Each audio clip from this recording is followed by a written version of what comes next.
George Chevelle leading Kenny into the ring. Well, he's ready for this fight. He even missed a press conference in Edmonton earlier this week to stay in Fort McMurray and spar. And the sparring served too. He's been fighting. He's been fighting opponents. He's fighting local bouncers. Do you think that's at all? No, I don't think so. The sparring the week before the fight is all show anyway, really. Serious fighters have done their work in the gym, and the last week is all show. Do you think we can see these two filling each other out the first round? I think so. It's interesting looking at them now. Kellar doesn't look in that great shape, let's be honest. We'll have a round of applause for local politician Norm Weiss.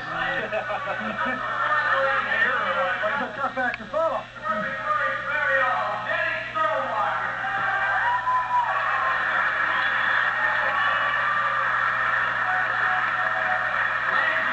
I'd like to see Stonewalker fight against Lakusta. I think that'd be a good matchup that would sell real well in McMurray.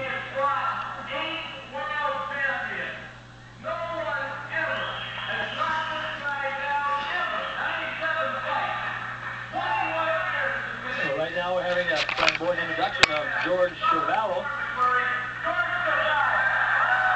there's George Chevelle, a colorful character. Still popular, still popular. God remembers the guy who stayed on his feet against Muhammad Ali. He's still a champion. When he was 40 years old, they had to take it away from him because there was nobody to fight him.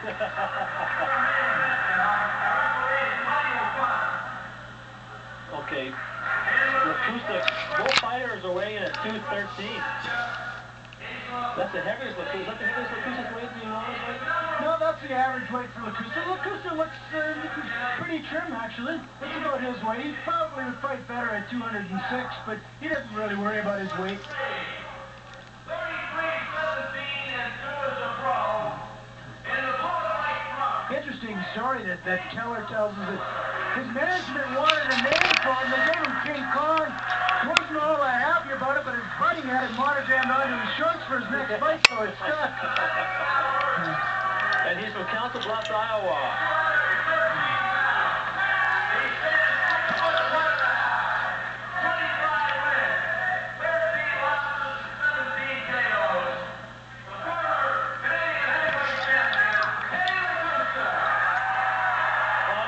The crowd favorite, Ken Lakusta. And Lakusta's a very popular fighter. You got to hand it to the guy. He does an excellent job of selling himself. Well, both fighters are 33 years of age. Both fighters the same weight. Kellar has an 1.5 inch reach advantage and plus 1.5 inches in height. That really isn't going to be much of an advantage against Lakusta. He's going to have to be strong enough to keep Lakusta away, and I don't think he is. Lakusta comes inside, he's going to fight with everything, elbows, shoulders. That's what he said he has to watch out for. He wants to stay away. Inside. He doesn't want to get inside with Lakusta. That's where he'll lose it.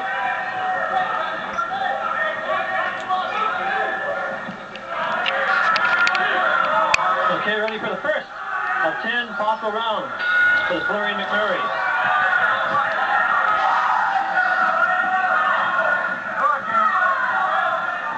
Both fighters are filling each other out right now. Lakusta using that left jab. Both fighters trading jabs.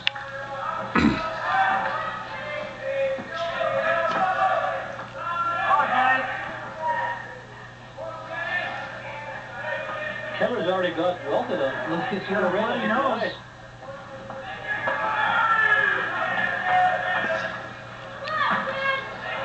Good right by Lakusta.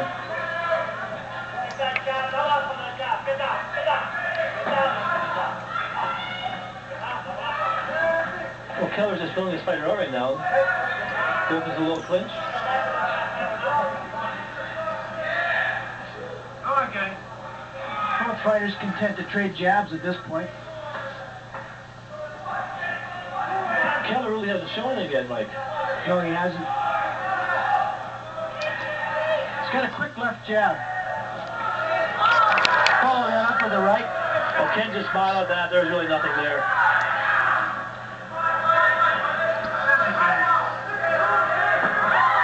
The right catches Kellar in the face.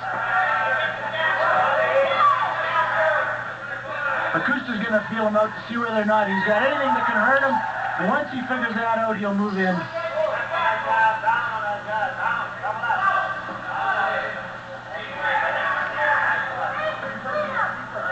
He's keeping his hands down, Kellar, right now. He carries that left really low and tries to flick that jab. Lakusta's going to look to counter with a straight right hand over that jab. Once again, he said his main threat is to keep Lakusta outside, not inside. But Lakusta's winning the outside battle right now with that right. Kellar has a good jab.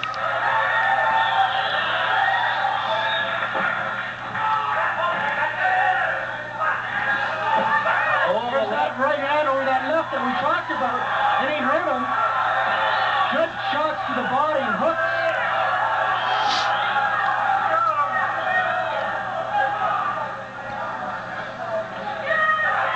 Working to the body with the left down low.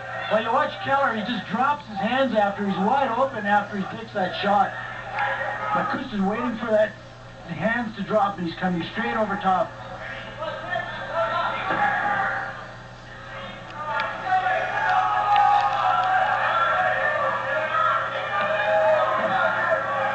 So we're nearing the end of round one. The first of 10 heavyweight bouts tonight.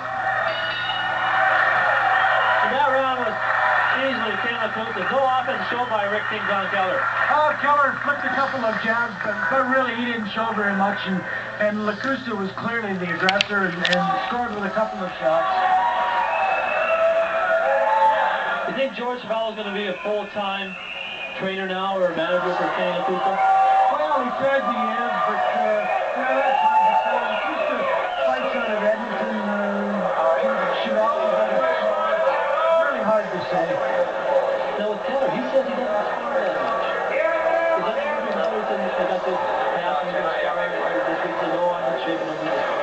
Well, guys that age and of his caliber, where are they going to spar? It costs money to bring sparring partners in. You're getting what?